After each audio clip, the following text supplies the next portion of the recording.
Hello everyone, welcome to Life at 5. It's Millie, I'm your host today. So today we are going to talk about Canadian Chinese Orchestra development and also the musical education in the community. So today we have two guests, that is musical director Emily and orchestra program assistant Jubilee Chen, to have them in our show today. So first of all, can you two do a self-introduction to our audience? Hi everyone, my name is Emily and I'm the music director of Canadian Chinese Orchestra. The Canadian Chinese Orchestra was formed in 2017 and it's now the third year of the orchestra running in the community. So today we want to share some of our experiences and some of our goals in terms of where we're going with the orchestra's education program and how we plan to expand the promote the Chinese music in the community. Thank you, Emily. Jubilee? Hi everyone, my name is Jubilee Chan and I am the program assistant of Canadian Chinese Orchestra, and I am here today with Emilia, conductor, to share more about our program. Okay, thank you for you two to come to our show today and also tell us more about your orchestra and also your musical training. My first question is for Jubilee. So as a program assistant, I want to know what you guys do, what kind of training you provide in the orchestra. Okay, so we have 2 terms. They start in September and we have a second one that starts in January until June. And we have a orchestra that kind of separates into 2 groups. We have the youth part and we have an adult orchestra, and then for performances sometimes we have both of them together, sometimes we might separate them, have different performances. And each year we do around 10 to 20 repertoires.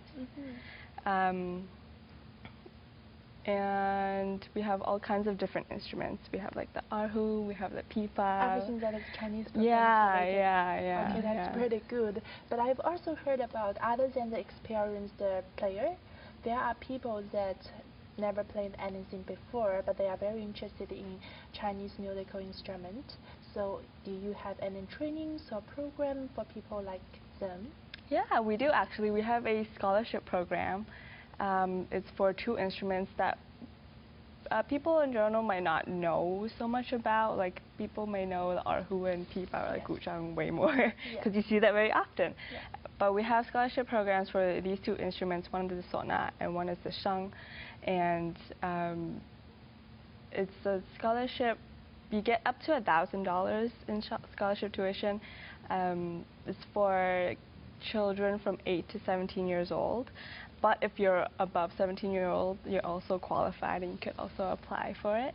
And it's also the same term, so September to June, and each week you get 45 minutes of lessons, and yeah. Well, that sounds pretty cool. I'm sure there's more people interested in it, but they don't have a chance, or they don't see any place that provide.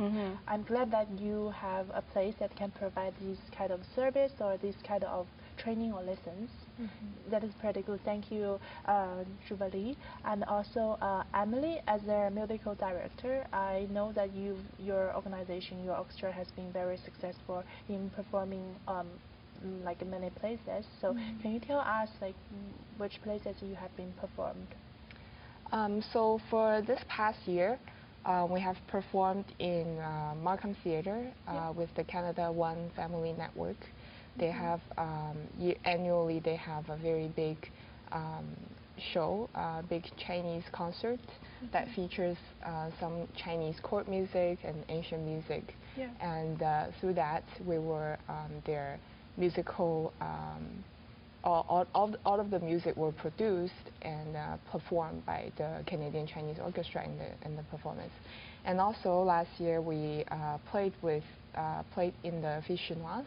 Fichinoise is a very big Chinese culture promoting agency, and they promote Chinese culture through fashion, through telling stories about Chinese culture.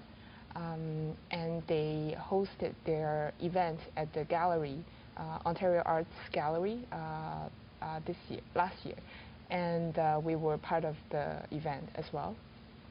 Well, that is very nice. Lots of achievement in such a short period. And I also want to know, like, I see you work with some musical group.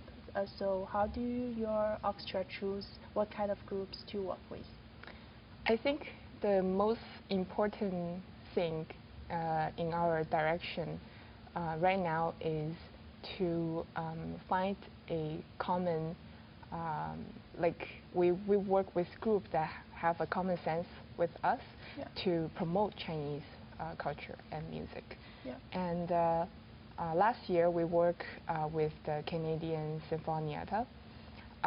Their music director and famous conductor, Mr. Lai Deng. He is a famous conductor, but his orchestra is Western Orchestra. And we work with his group to promote Chinese music. So we audition. Through our audition, the teachers chose 3 to 5 best players to collaborate with their group. Wow. And then through this collaboration, the children, if they play a Western instrument, they will learn about the Chinese instruments, and also for the Chinese instrumentalists, they have an opportunity to reach out and to explore the possibility of making music together. That is very good for two parts to exchange and also learn from each other.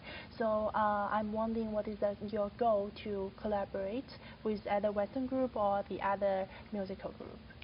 I think the most important thing right now in our community to try and promote Chinese music is that we have to educate our youth, and we have to do that through giving them opportunities to learn about the instruments at a very low cost. Sometimes we buy the instruments and provide it to them for them to be able to try it to see if they like it. That's the same idea with the 唢呐 and the Sheng program. We would borrow the instrument to the students. They at least have 1 year to try and play the instrument and have fun with it and explore the possibility of making music in the orchestra, because those instruments are also a very important part of the Chinese orchestra. And I think in Toronto, especially with such diversity of culture, Chinese culture is very important because the amount of Chinese people who are living in Toronto.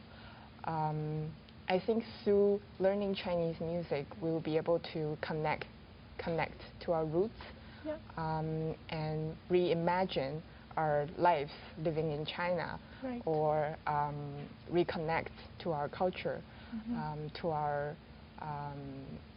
ancestor, about Chinese culture. And every year, we also explore the possibility of making popular music arrangements for our orchestra for them to enjoy. So we don't just play Chinese traditional music, we also play Chinese pop music, or like a pop orchestra. Or the music people likes.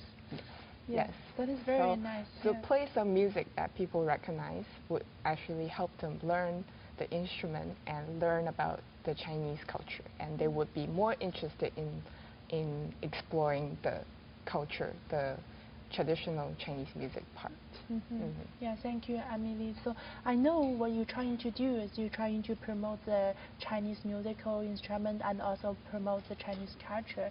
But when in doing that, like you said, you have to buy instruments, or you need a lot of resources. So how do you utilize these resources to help Chinese people reach this goal? So first of all, I think we through people's anonymous donations, and they know that what we're doing is for the better good of the bigger community. So some older generation of musicians, they've donated instruments to our orchestra. For example, we have a Xiao Ruan, and We have a liuqing. Those are all donated instruments. And to be able to promote the music, we also invested in buying some instruments to be available when the public needs it, if they want to apply for any program with the orchestra. Yeah, that is very good. Oh, thank you, Emily, and thank you, Jubilee, to come to our show and introduce us about your orchestra. I want that you guys achieve the goal of promote the Chinese music and also the Chinese culture and make makes our Canada more beautiful with our Chinese culture. Thank you. And 谢谢电视观众朋友们收看本期节目，我们下期节目再见，大家拜拜。Okay, thank you.